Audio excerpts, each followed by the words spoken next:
Back in 2021, a new mascot horror game came out named Poppy Playtime, and with all good horror games, YouTubers started playing it and it became very popular. It's been 4 years, so here's a recap on what happened in Chapter 1. And by the end, if you enjoyed the video, subscribe and like, because it helps out the channel. Chapter 1 starts off with a commercial of the Poppy doll. I believe Poppy was always supposed to be the mascot of the game, but that was sadly stolen by Big Blue. He is the first protagonist that we've met and is very unsettling, rightfully so. It doesn't surprise me that he is the one you think of when people mention Poppy Playtime. This commercial sets the tone nicely, informing us of the factory and that people can visit the location to see the toys being made. It's also the first time that the flower poppy is named and the doll smells like a poppy. This is significant because it does come up again in later chapters. Right after the commercial, we get a picture of a letter that tells us that everyone thinks the staff disappeared 10 years ago, but they are still there and to find the red flower. With the VHS that's probably had the commercial on it that we have just watched. So we, as the player, for some reason decided to go to the factory because that piqued our interest for some reason. Like, come on, any person with common sense probably wouldn't have gone, but that wouldn't make for a good horror game now, would it? Anyway, we're in the lobby of the factory. On the front desk lays a tape that says that the player is trespassing and warns us that if we don't leave, something bad will happen. Call the police, all that good stuff. He calls that tame and for good reason, because you will see. Leaf Pierre is the one who talks in this specific tape. He is the head of innovation. He will become a prominent character through the game.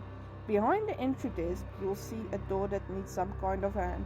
Here's where the game's most important mechanism comes into play. Solve a puzzle, type the color code in the keypad, and then you'll get a tape for a grab bag. We use this through the entire game and get different variants of hand that have different mechanisms. You use it for it. Mostly puzzles, but in this chapter, you mostly use it to grab things, return power for some areas in the factory, and open some doors. After opening the shutters using your grab pack, this is where we first meet the protagonist, Huggy Wuggy, in all his glory, standing completely motionless. The toy was created in 1984, and the one we face off in the game was brought to life in 1990. You can also call him Experience 1170, but that doesn't roll off the tongue as good as Huggy Wuggy, now does it? If you try and open the door that says power on top of it, you'll hear a key sound right behind you. Where's the key, you ask? In the hand of the 8-foot tall Huggy Wuggy doll. So, what does our sensible player do? Takes the key and unlocks the door without any second thought. If it was me, I would have left already, but hey. You do the puzzle to restore power to the door, and the moment you leave the room, who is missing? Huggy Wuggy.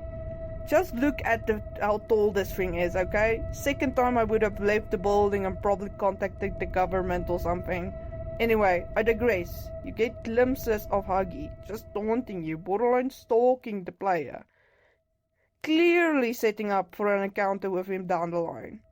In the room to get the second hand, the red hand, because you need 2 hands to progress further to open doors, you also get the third tape. Some guy named Rich is mad because Huggy Wuggy toy boxes are missing.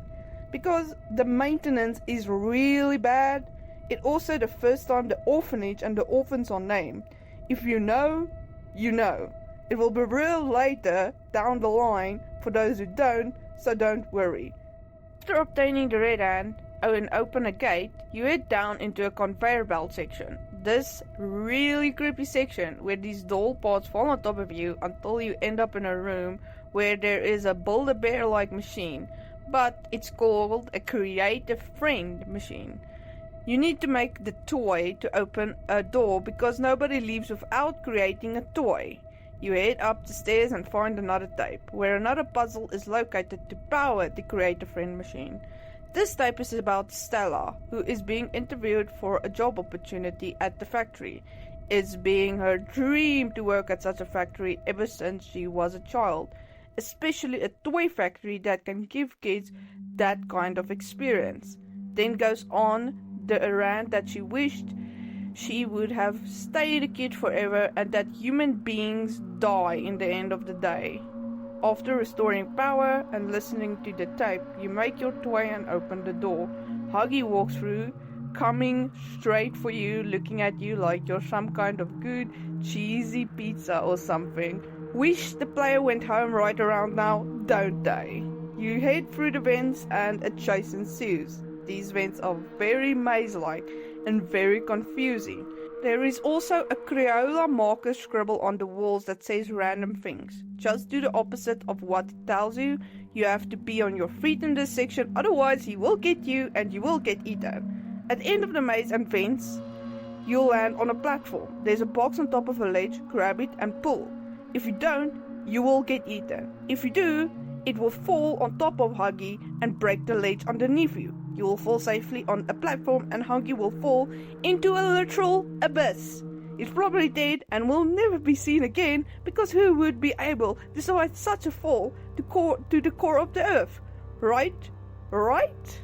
If you turn around, you will see that the pathway leads to a door with a familiar looking flower on it that we got in the letter at the beginning of the game, which is the poppy. So we did find what we were looking for. Making it towards the door, you'll find another tape.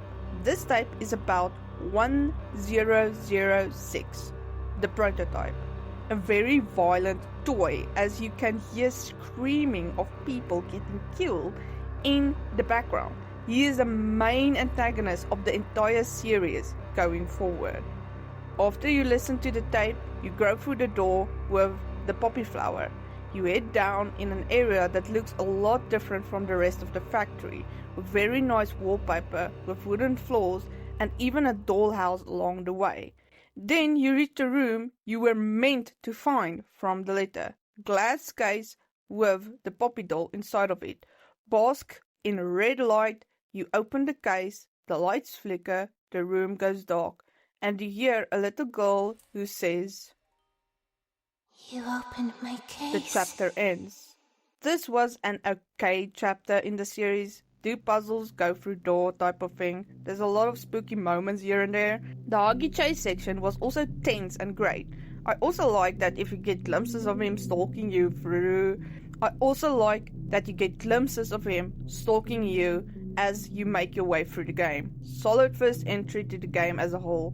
And that was the entire summary of Chapter 1. If you enjoyed the video, leave a like and don't forget to subscribe.